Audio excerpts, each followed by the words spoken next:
वाणी को जितना तुम संभाल संभाल करके नाम जप में लगाओगे तो तुम्हारा अभ्यास बन जाएगा नाम जप करने का। ऐसी आदत पड़ जाएगी कि जरा सा छूटने का भ्रम हुआ कि आपकी जलन होने लगेगी, नाम छूट गया, आप परेशान होने लगेंगे। फिर तो उपासक की ऐसी प्रबल निष्ठा जगती है को 24 घंटे नाम जाप करने का लोभ पैदा हो जाता है। 24 घंटे नाम जपते हुए सो गया, जगते ही नाम जप, तो उसकी पूरी रात नाम जप में ही मानी जाती है। जो थोड़े से नाम जपने में संतोष कर लेता है उसे भगवदानंद की अनुभूति नहीं होती। जैसे बड़े जोर की भूख या प्यास लगे तो एक एक क्षण मांग होती, कब पानी मिले, कब भोजन मिले। इसी प्रकार नाम प्रेमी का भी एक क्षण भी नाम के बिना नहीं जा सकता। अगर कहीं भूल हुई तो बहुत कष्ट होता है उसे। तद स्मरणेन परम व्याकुल तेति। नाम है, संख्या से जपो तो रुचि बढ़ेगी। अगर आपका अभ्यास बिना माला, बिना किसी बाहरी प्रयास के अंदर निरंतर चलने का अभ्यास है तो इसमें संख्या जोड़ने की आवश्यकता नहीं। किसी ने प्रश्न किया था कि अगर बिना संख्या के नाम जप करते हैं तो उसका फल मिलेगा कि नहीं मिलेगा। तो क्या संख्या से नाम जप करने पर फल मिलता है क्या? नाम जपने से फल मिलता है। वो जैसे भी आप जपें, वो अविनाशी त्रिगुणातीत नाम जैसे भी उच्चारण हो आपका मंगल करेगा। साधक को कोई एक पद्धति अपनानी चाहिए नाम जप की। महापुरुषों ने कई पद्धतियां बताई हैं। एक पद्धति है श्वास के साथ नाम जप करना। लंबी श्वास खींचो, कई नाम उसमें जपो, फिर आराम से छोड़ो, कई नाम उसमें जपो। इससे आपकी एकाग्रता बढ़ेगी और नाम जप में प्रीति होगी। और संतों ने कहा श्वास श्वास नाम जपे तो दुविधा रहे न कोई। अर्थात अब दुविधा नहीं कि पता नहीं भगवत प्राप्ति होगी कि नहीं। ये नाम जप की बात है जो श्वास प्रश्वास में निरंतर नाम का अभ्यास करता है। दूसरा है अपने मानस में नाम भगवान को विराजमान करो, लिखो। राधा दिखाई दे रहा है और बार बार राधा राधा राधा। इन नाम अक्षरों में अपार सामर्थ्य है। बारंबार अपने मन से लिखो और उसे पढ़ो, उसी को सुनो, उसी को बोलो। वो नाम तुम्हारा परम मंगल कर देगा, दृढ़ अभ्यास हो जाएगी। यदि नाम का ऐसे ध्यान नहीं होता तो जो विग्रह आपको प्रभु के प्रिय हो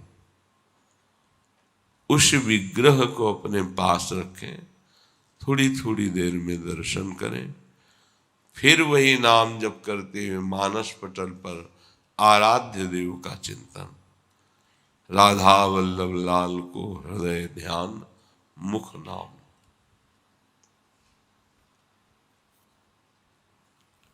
नामाक्षरों की बार बार आवृत्ति, बार बार जपना बड़ा आनंद का विस्तार हो जाता है। इससे किसी भी एक नियम से आप श्वास की प्रत्येक गति पर आपका ध्यान हो और प्रत्येक श्वास खींचने और छोड़ने में जितने अधिक से अधिक नाम ले सको। अगर श्वास के साथ मंत्र चलने लगा, नाम जपने लगा, तो फिर माला की आवश्यकता नहीं है। श्वास के साथ होने वाले प्रत्येक जप की दिव्य लाभ वृत्ति प्रकट होती है। फिर माला थोड़ा विक्षेप लगने लगता है। सिर घुमाओ, सुमेरु पे आवे, प्रणाम करो। वो तो मन ही मन श्वास प्रश्वास में नाम जप करता है। सदगुरुदेव भगवान की कृपा से बचपन में ही शिक्षा मिली थी, वह एक रट लग गई थी। अब निरंतर नाम हमें चलाना है। मन न लगता तो कीर्तन करते नाम का, शांत हो जाता फिर नाम जप करते। 2-4 मालाएं की तो उससे मन थोड़ी लग जाएगा प्रभु में। अच्छा है, ना करने से अच्छा है, पर आपकी मना स्थिति फिर नामाकार नहीं होगी। श्वास का जप मन का लगना जरूरी होता है, नहीं हो ही नहीं सकता। जब आप नाम जप करते हुए श्वास खींचते हैं फिर छोड़ते हैं तो मन के भागने का समय नहीं रहता, क्योंकि प्राण, मन और ब्रह्मचर्य तीनों का तारतम्य है। जो साधारण उपासक है, जिसकी अभी मनो गति में प्रवेश नहीं हुआ है, वो जिह्वा से जरूर नाम उच्चारण करे। ना बाहर उच्चारण करे तो उपांशु में उच्चारण करे। ओठ हिलने पर आवाज बाहर नहीं है। जब अभ्यास हो जाएगा तो यही उपांशु मानसिक में बदल जाएगा। श्वास का भजन मन के बिना नहीं हो सकता। जब मन ध्यानस्थ होता है, श्वास के द्वारा जपे हुए नाम पर साथ में जीभ से भी उच्चारण हो रहा है, तो ये अद्भुत गति नाम की प्रकट कर देती है। ये वृत्ति कभी भी उसका मन जप नहीं छोड़ सकता, जो श्वास प्रश्वास पे एकाग्रता पूर्वक नाम जप कर रहा है। श्वास श्वास नाम जप और उपाय कछु नाही। जिससे नाड़ियां या दिल धड़कता रहता है ऐसे ऐसे ऐसे। आप चाहो तो कलाई की नाड़ी से मस्तक में भी, हृदय में भी एक धड़कन होती है, उसके साथ नाम जोड़ दो, माला की जरूरत नहीं। जब आप उस धड़कन के साथ नाम जोड़ोगे तो आपका नाम नाड़ी के अनुसार धीरे धीरे नस नाड़ियों में उतरने लगेगा। भूरी सखी जी ने कहा है, रोम रोम जब रग रग बोले, तब कछु स्वाद नाम को पावे। इसमें भी बहुत निरीक्षण की आवश्यकता है कि एक भी धड़कन खाली न जाए, नाम के साथ चले। जीभ से उच्चारण और एकाग्रता धड़कन में ऐसे ऐसे होती रहती है। तो राधा वल्लभ से है, राधा वल्लभ से है। फिर एक बहुत महान नाम जप की पद्धति है कि आंखें मूंद करके पूरे नाम को सामने देखना। लिखा हुआ नाम बार बार उसे पढ़ रहे हैं, सुन रहे हैं। यदि ऐसी स्थिति नहीं तो बार बार लिख रहे हैं, देख रहे हैं, सुन रहे हैं। अपने सामने आकाश की तरफ देखकर नाम लिखो, या अपने मस्तक पर लिखो, या अपने हृदय पे लिखो। मन को पढ़ाओ जरूर, बिना पढ़े आगे न बढ़ने पावे। जीभ का प्रयोग बहुत धीरे से होता है, इसमें गिनती इसमें जरूरत नहीं है। अब जैसे बातचीत कर रहे हैं, आपसे प्रश्न उत्तर कर रहे हैं, तो नाम दिमाग में छाया रहता है, जबान से नहीं जप रहे हैं, पर जिधर देखो उधर लिखा वही नाम। तो हम एक क्षण भी नाम से अलग नहीं रहते इस पद्धति के अनुसार। मंत्र अक्षर या नाम अक्षर साक्षात भगवान है। अगर आप मन से उसको लिखोगे और देखोगे तो आरंभ में थोड़ा आपका मन विचलित होगा, फिर मन आसक्त हो जाएगा और सबसे बढ़िया तरीका आ जाएगा ये नाम जप का, देखते हुए। इसका अभ्यास चतुरासी जी का किया गया। तो आप सच्ची मानो जैसे देख के आप पढ़ते हो, ऐसे माइंड में लिख गए, देख के पढ़ा, एक एक लाइन एक एक पंक्ति ऐसे पूरा 2 घंटे में होता है। 1 मिनट का समय नहीं कि उसमें चूक हो जाए। फिर योग दर्शन में लिखा है तज्जप तदर्थ भावनम। जैसे हम राधा वल्लभ श्री हरिवंश जप रहे, तो एक उपाय है कि राधा वल्लभ लाल की झांकी हमारे नेत्रों में रहे, फिर नाम जप करें। राधा वल्लभ लाल को हृदय ध्यान मुख नाम। बहुत बढ़िया सहज पद्धति है। छोटी छवि राधा वल्लभ जी की रख लो, बार बार देखो और फिर ध्यान मिलाओ, बार बार देखो फिर ध्यान मिलाओ, नाम जप करते। कुछ दिन में छवि नहीं देखनी पड़ेगी, वो आ जाएंगे मानस पटल पर।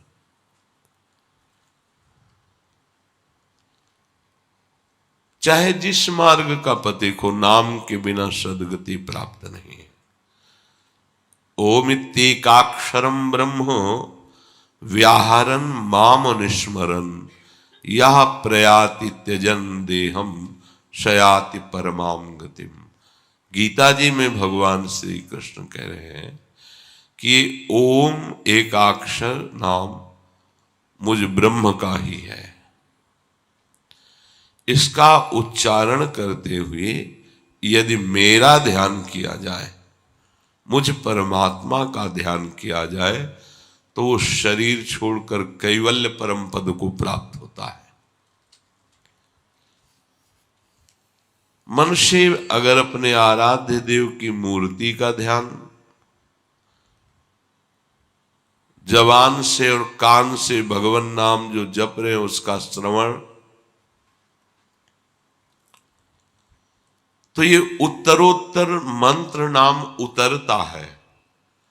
पहले जिह्वा में, फिर उपांशु में, फिर मानसिक में, फिर परावाणी में। परा पश्यंती मध्यमा वैखरी, वैखरी जो आपको सुनाई दे रही है, उपांशु में चल रहा है, मध्यमा पश्यंती वो देख रहा है नाम को, डूबा हुआ है नाम दर्शन में। परा, अब यहां जब किया नहीं जाता, यहां अपने आप होता है। जब नाम नीचे उतरकर परावाणी में विराजमान हो जाता है, तब जब किया नहीं जाता, स्वाभाविक होता है।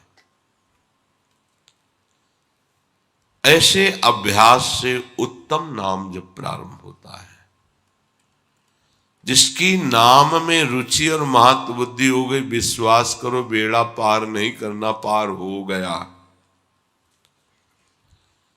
इतना स्मरण रखना चाहिए कि नाम को बेचना नहीं चाहिए। बेचना यही है कि प्रभु हमने इतने माला जपा, इस समस्या का समाधान हो जाए, ये हो जाए, वो हो जाए। अगर निष्काम भावना हो, नाम का ध्यान या नामी का ध्यान करते हुए प्रेम सहित निरंतर गुप्त भजन हो, तो बहुत जल्दी उसे भगवत साक्षात्कार हो जाए। जो उपासक नाम पर महत्व कर लेता है, अपना जीवन बना लेता है। श्री गोस्वामी तुलसीदास जी महाराज ने एक पद में कहा, नाहिन आवत आन भरोसो, नाहिन आवत आन भरोसो, यह कलिकाल सकल साधन तरु, है श्रम फलनी फरोसो, नाहिन आवत आन भरोसो। नाम के सिवा मुझ में किसी का भरोसा नहीं रह गया, गोस्वामी जी कह रहे। किसी साधन का भरोसा, किसी सिद्धि का भरोसा सब नहीं रह गया। और हम आपसे प्रार्थना करते हैं कि ये कलिकाल है, चाहे जो और साधना कर लो, जब साधना का फल मिलेगा तब तुम्हें पता चल जाएगा कि क्या फल मिला है। अर्थात साधना में लगे हुए तुम्हें परिणाम में केवल श्रम रूपी फल मिलेगा, परमानंद नहीं। नाम जब तुम्हें वास्तविक फल प्रदान करेगा, प्रेम। तप तीरथ उपवास दान मख, जेहि जो रुचय करो सो, पाए ही पे जानिबो कर्म फल, भरी भरी वेद परोसो, नाहिन आवत आन भरोसो, नाहिन आवत आन भरोसो। एक भगवान नाम के सिवा कोई पावन करने वाला नहीं। तपस्या कर लो, तीर्थ कर लो, व्रत अनुष्ठान कर लो, बड़े बड़े दान दे दो, यज्ञ कर लो, ये सब कर लो। वेदों ने बहुत वर्णन किया है, ये करने से ये मिलता है, ये करने से ये मिलता है। इसीलिए अपनी दिव्यता का अनुभव कराने के लिए अर्जुन जी से कहते हैं,